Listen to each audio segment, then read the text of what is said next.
ہم آج یہاں اس لیے جمع ہوئے ہیں کہ مولانا حسین احمد مدنی مرحوم کے انتقال پر اپنا دلی غم و افسوس ظاہر کریں۔ مولانا مرحوم نے ملک کی جو شاندار خدمتیں کی ہیں ان کی بڑی قدر و قیمت ہے، اور وہ اس درجہ شاندار ہیں کہ ہم انہیں فراموش نہیں کر سکتے۔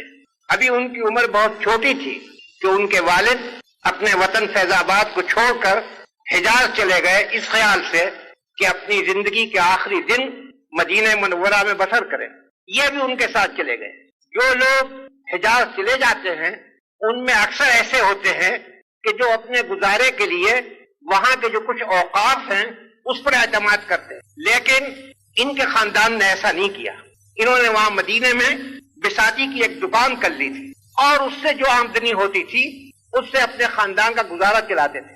اسی حالت میں انہوں نے تعلیم حاصل کی، تعلیم کے سلسلے میں ہندوستان آئے، پھر یہاں سے واپس مدینہ منورہ گئے اور وہاں پڑھنے پڑھانے میں مشغول رہے، لیکن اس وقت تک سیاست سے ان کا کوئی تعلق نہ تھا، پڑھنے پڑھانے میں تھے۔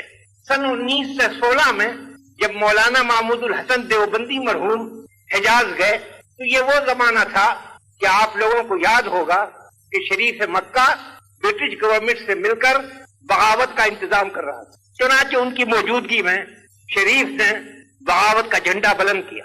ظاہر ہے کہ مولانا محمود الحسن اس کو برداشت نہیں کر سکتے تھے، کسی نہ کسی طرح یہ خبر نکل گئی کہ وہ اس کے مخالف ہیں۔ شریف نے انہیں گرفتار کیا اور جدے لا کر برٹش کونسل کے حوالے کر دیا۔ گرفتاری صرف ان کی تھی، لیکن مولانا حسین احمد جو ان کی خدمت میں رہتے تھے انہوں نے پسند نہیں کیا کہ وہ الگ رہیں، انہوں نے بھی اپنے کو پیش کیا۔ چنانچہ ان کو مالٹا میں لا کر رکھا گیا۔ جب لڑائی ختم ہو گئی اور مولانا محمود الحسن اور ان کے ساتھیوں کی رہائی کے لیے ملک میں صدائیں اٹھی تو گورنمنٹ نے انہیں رہا کیا۔ اس وقت یہ ہندوستان آئے۔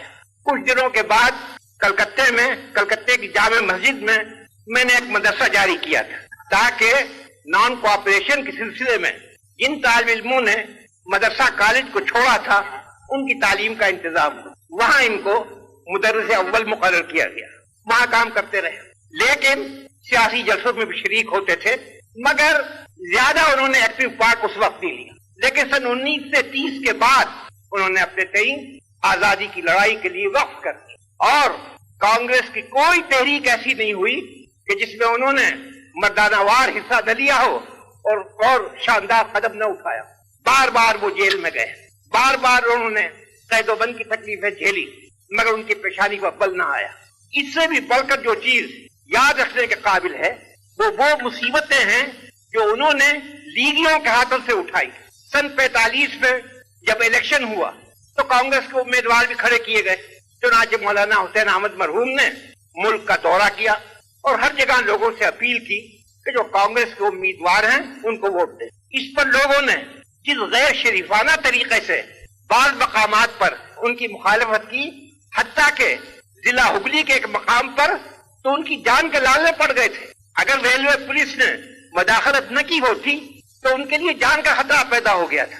آپ کو یاد ہوگا کہ اس زمانے میں لیگیوں نے یہ کیا تھا کہ عوام کو دھوکہ دے کر مذہبی پاگل پن اجاگر کیا جائے، اور جاہلوں میں جب مذہبی پاگل پن پیدا ہو جائے تب اس کی کوئی حد نہیں ہوتی۔ ان کو مقابلہ کرنا پڑا، لیکن یہ اپنی جگہ پہاڑ کی طرح قائم رہے، ایک منٹ کے لیے ان کی استقامت میں تزلزل نہیں۔ پھر اس کے بعد یو پی کا انہوں نے دورہ کیا، وہاں بھی بعض مقامات میں پتھر پھینکے گئے، لیکن وہ اسی طرح اپنی جگہ قائم رہے، اور جو انہوں نے روش اختیار کر لی تھی اور جس کو وہ اپنا ایمان سمجھتے تھے اس پر برابر قائم رہے، اور آخر میں دنیا سے گئے تو اسی یقین اسی استقامت کے ساتھ گئے۔ ان کی ذات بہت مغتنم تھی، ان کا انتقال ایک قومی نقصان ہے، اور مجھے یقین ہے کہ آپ سب لوگوں کے دل میرے ساتھ ہوں گے جب میں یہ کہتا ہوں کہ ہم ان کی وفات کو ایک قومی نقصان سمجھتے ہیں، اور ان کے لیے درگاہ خداوندی میں دعا کرتے ہیں کہ اللہ تعالی ان کی روح پر اپنی رحمت نثار کرے۔